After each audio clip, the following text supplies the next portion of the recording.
Hi, my name is Jace and this is Winston, and I just returned from having a brain MRI. Despite all the horror stories, it was actually a piece of cake, and I wanted to share some tips and suggestions to help you get through yours.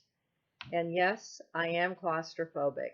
I did make some notes, so I'm glancing at them because I don't want to forget to tell you anything that could really be helpful for you.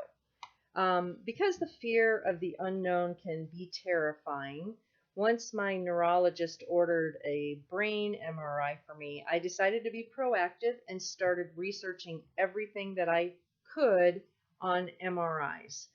First, I looked up the various types of MRI scanners.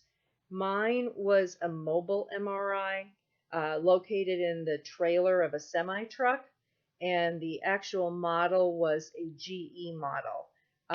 Because MRIs are very noisy, I decided to listen to the sounds of the scanner prior to my appointment.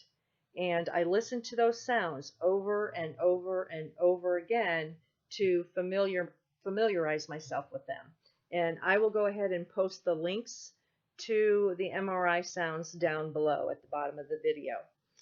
You do have to lay perfectly still, which, to be honest, is very difficult for me to do. So I wanted to go ahead and practice that. So I laid under my bed with those MRI sounds cranked way up. I also spent some time with my head in one of those kiddie tunnels, again with the sounds on.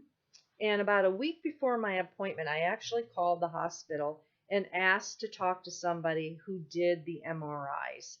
She was extremely helpful to me and told me that she would be there to help get me through it. My doctor ordered 2 Valium because she knew I was extremely anxious about this procedure. So I took 1 Valium 1 hour prior to my appointment. And then the second one I took 30 minutes before my appointment. And if you are taking any kind of medications for this procedure, make sure you have a driver to drive you to and back because you are under the influence. You cannot wear any jewelry. Any type of piercings you have must be removed. No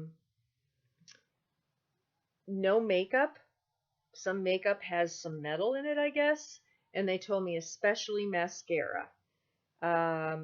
She said that the deodorant is fine to wear, although I've read people say that they were told not to wear deodorant. They told me it was perfectly fine, so I did.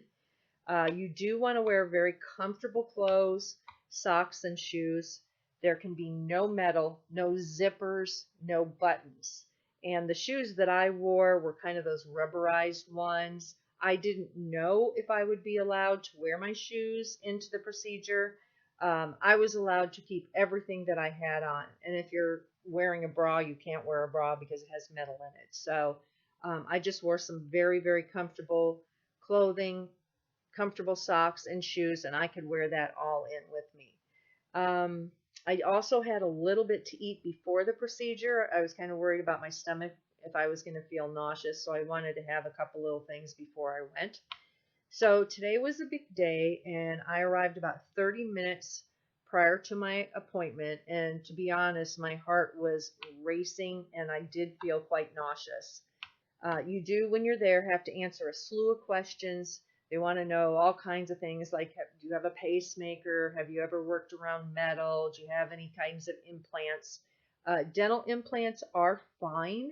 I wanted to double, triple check that, so I actually called my dentist, and he said, yeah, I have a titanium implant, and those are perfectly fine. So that just made me feel better. I didn't want something popping out of my mouth during this procedure. The technician that I had spoken with on the phone last week, she came to get me. She wanted to know about any medication that I usually take, and she told me to take off my glasses, and I was wearing a hair tie, so I had to have my hair down. Then she took me into the room, and I was a little surprised. The room was actually very bright for being in the semi-truck and quite chilly. And the big thing that I was worried about was the actual machine. It was not dark, it was very bright and looked very well lit, and the actual circle was bigger than I was dreading. So she had me lay down on the bed and she covered me with a sheet because, like I said, it's a little chilly in there. And then she propped something underneath my knees. She put earplugs in both of my ears to help drown out the sound of the scanner because it is very loud. Then she put two other protectors on each ear, and she put a washcloth on my forehead. It was not covering my eyes. I did not want something covering my eyes. And then she put this helmet on, which helps keep your head perfectly still and also helps with the images. Um, Both of my arms were down at the sides. She also gave me a panic button in my hand.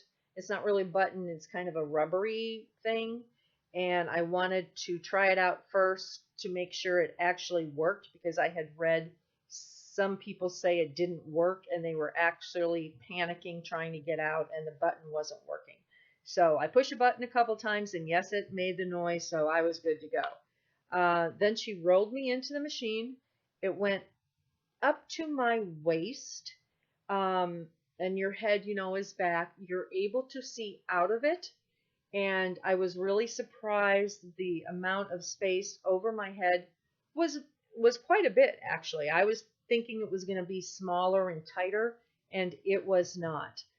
She told me she was going to go ahead and begin, and she said this one's going to last about 2.5 minutes, and it did. And like I said, I was extremely familiar with all of the sounds and they didn't alarm me, they didn't scare me. I actually found them kind of therapeutic. I would make up little tunes in my head as each one was going on.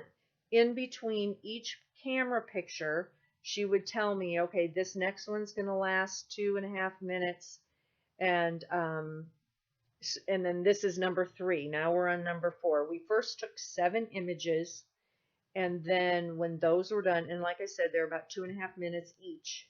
Some were 3, some were 1, but on average about 2.5 minutes each. And you do have to lay perfectly still, or they'll have to take them over again.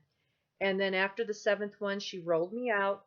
She put a butterfly needle in my hand, and I hate needles, and butterfly needles you can't even feel. And then injected me with this contrast, and I felt a very cool sensation.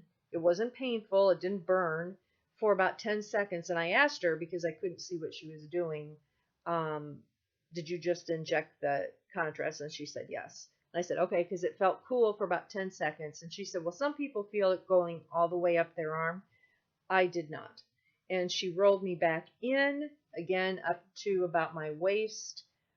This time she took 3 pictures, and again, they were about 2.5 minutes apiece. She took an extra one, and it wasn't because I moved. It was because she just didn't like it was tilted or something. She didn't like the way the picture turned out, so she took another one. And then she rolled me out, and I was done. It was actually a piece of cake. On a scale of 1 to 10, with 10 being the scariest, I would give this a 1. Now, for me, it helped me tremendously to do my homework. Like I said, I knew what the machines looked like. I knew what the helmets over your head looked like. I memorized all the different sounds the scanner made, which were not at all scary to me. And of course, I took the 2 Valium before the procedure. And the technician was absolutely wonderful. She was a huge part of this. And I actually gave her a big hug afterwards because she really was a big part of me getting through this. So if I can do it, you can do it.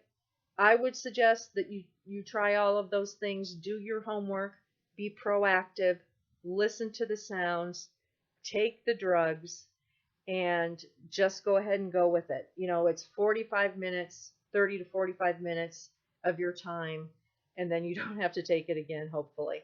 I hope these tips and suggestions help. As for me, I'm going to take a nap.